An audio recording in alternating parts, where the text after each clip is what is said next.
ನವರಾತ್ರಿ ಹಬ್ಬದ ಮೊದಲನೇ ದಿನದ ಪೂಜೆ ಇವತ್ತು. ನಾನೇ ನವರಾತ್ರಿದು 9 ದಿವಸ ಪೂಜೆ ಎಲ್ಲ ಮಾಡಲ್ಲ, ಬಟ್ ಬೆಳಗ್ಗೆನೆ ಎದ್ದು ಪೂಜೆ ಮಾಡ್ಕೋತೀನಿ.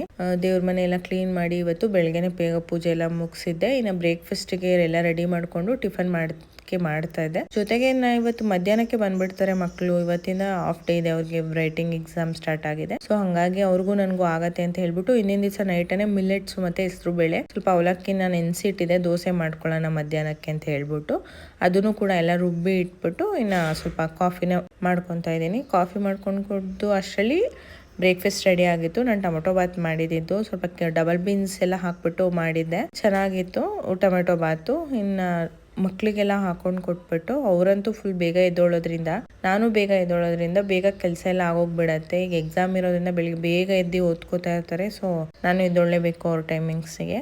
ಇನ್ನು ಅವ್ರಿಗೆಲ್ಲ ಟಿಫನ್ ಹಾಕಿ ಅವ್ರನ್ನ ಸ್ಕೂಲಿಗೆ ಕಳಿಸ್ಬಿಟ್ಟು ನಾವು ಟಿಫನ್ ತಗೊಂಡು ತೋಟದ ಹತ್ರ ಹೋದ್ವಿ. ಈಗ ಹೂವು ಬಿಡ್ತಾ ಇರೋದ್ರಿಂದ ಆಸ್ ಯೂಶುವಲ್ ಡೈಲಿ ರೊಟೀನ್ ಆಗಿ ಹೋಗಿದೆ ನಂದು. ತೋಟದ ಹತ್ರ ಹೋಗಿ ಹೂವು ಬಿಡಿಸ್ಕೊಂಡು ಬರೋದು. ಹೋಗಿ ಹೂವು ಎಲ್ಲ ಬಿಡಿಸ್ಕೊಂಡು ರಿಟರ್ನ್ ಮನೆಗೆ ವಾಪಸ್ ಬಂದ್ವಿ.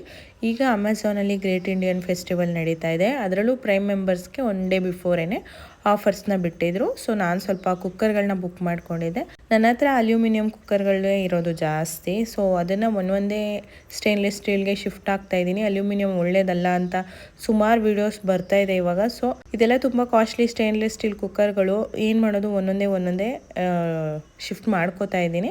ಇದಕ್ಕೆ ಮುಂಚೆ ನಾನು ಅಂಗಡಿಯಲ್ಲಿ ಸ್ವಲ್ಪ ಹಳೆ ಕುಕ್ಕರೆಲ್ಲ ಹಾಕ್ಬಿಟ್ಟು ಪಿಜನ್ದು 3 ಲೀಟರ್ಸ್ ತೊಗೊಂಡು ಬಂದಿದ್ದೆ. ಸ್ವಲ್ಪ ಚೆನ್ನಾಗಿ ಅನಿಸ್ತು ನನಗೆ. ಒಳ್ಳೆ ಕ್ವಾಲಿಟಿ ತೊಗೊಂಡ್ರೆ ಚೆನ್ನಾಗಿ ಮೇಂಟೆನೆನ್ಸ್ ಬರುತ್ತೆ ಅಂತ ಹೇಳ್ಬಿಟ್ಟು ಈಗ ಆಫರ್ ಬಿಟ್ಟಿದ್ರಲ್ವ ಅಮೆಝಾನಲ್ಲಿ. ಸೊ 5 ಲೀಟ್ರದ್ದು ಒಂದು ಬಟರ್ಫ್ಲೈ ಕುಕ್ಕರು ಪ್ಲಸ್ ಅದ್ರ ಜೊತೆಗೆ ಒಂದು 2 ಲೀಟ್ರದ್ದು ಪ್ರೆಸ್ಟೀಜ್ ತಗೊಂಡೆ. ಇದು ಪ್ರೆಸ್ಟೀಜ್ ಅಂತೂ ಎಷ್ಟು ಕಾಸ್ಟ್ಲಿ ಅಂದ್ರೆ ಹೆವಿ ಕಾಸ್ಟ್ಲಿ ಅಪ್ಪ ಅದಂತೂ. ಬಟ್ ಮೆಟೀರಿಯಲ್ ಮಾತ್ರ ತುಂಬಾ ಚೆನ್ನಾಗಿದೆ. ತುಂಬಾ ದಿನ ಲೈಫ್ ಕೂಡ ಬರುತ್ತೆ ಅನ್ಕೊಂಡಿದೀನಿ. ನೋಡೋಣ ಯೂಸ್ ಮಾಡಿದ್ಮೇಲೆ ಹೆಂಗ ಅನ್ಸುತ್ತೆ ಅಂತ ಹೇಳಿ. ಇನ್ನ ಮಧ್ಯಾಹ್ನಕ್ಕೆ ಬೆಳಗ್ಗೆ ದೋಸೆಗೆ ರುಬ್ಬಿಟ್ಟಿದ್ನಲ್ವಾ ಮಿಲೆಟ್ಸ್ ದೋಸೆಗೆ, ಅದಕ್ಕೆ ಅಂತ ಹೇಳ್ಬಿಟ್ಟು ಒಂದು ಚಟ್ನಿನ ಕೂಡ ಮಾಡ್ಕೋತಾ ಇದ್ದೀನಿ. ಮೂಲಂಗಿ ಚಟ್ನಿ. ಒಂದು ಅರ್ಧ ಸ್ಪೂನ್ ಅಷ್ಟು ಉದ್ದಿನಬೇಳೆ, ಕಡಲೆಬೇಳೆ, ಸ್ವಲ್ಪ ಜೀರಿಗೆ ಮತ್ತು ಒಂದು 4 ಮೆಂತ್ಯ ಕಾಳನ್ನ ಹಾಕೊಂಡು ಡ್ರೈ ರೋಸ್ಟ್ ಮಾಡ್ಕೋಬೇಕು.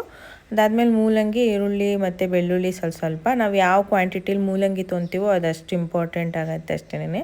ಇನ್ನು ಸ್ವಲ್ಪ ಎಣ್ಣೆ ಹಾಕಿ ಚೆನ್ನಾಗಿ ಹುರ್ಕೊಂಡು ಅದಾದಮೇಲೆ ಒಂದು ಸ್ವಲ್ಪ ತೆಂಗಿನಕಾಯಿ, ಕೊತ್ತಂಬರಿ ಮತ್ತು ಹುಣಸೆಹಣ್ಣು ಹಾಕಿ ಹುರ್ಕೊಂಡು ಆರಕ್ಕೆ ಬಿಡಬೇಕು. ಆರದ್ಮೇಲೆ ಮಿಕ್ಸಿ ಜಾರ್ಗೆ ಹಾಕ್ಕೊಂಡು ಸ್ವಲ್ಪ ಉಪ್ಪು ಮತ್ತು ಖಾರದ ಪುಡಿ ಇಲ್ಲಾಂದರೆ ಈ ಕಾಳು ಹುರ್ಕೊಳ್ಬೇಕಾದ್ರೇ ಒಣಮೆಣ್ಸಿನ್ಕಾಯಿ ಹಾಕ್ಕೊಂಡು ಹುರ್ಕೋಬೋದು. ಹುರ್ಕೊಂಡು ಹಾಕೊಂಡು ಪೇಸ್ಟ್ ಮಾಡ್ಕೊಂಡಿದ್ದೀನಿ. ಇನ್ನು ದೋಸೆ ಕೂಡ ಮಾಡ್ಕೋತಾ ಇದ್ದೀನಿ. ಮಿಲೆಟ್ಸ್ ದೋಸೆ ಮೂಲಂಗಿ ಚಟ್ನಿ ಸಖತ್ ಕಾಂಬಿನೇಷನ್, ತುಂಬ ಚೆನ್ನಾಗಿರುತ್ತೆ, ಹೆಲ್ದಿ ಕೂಡ.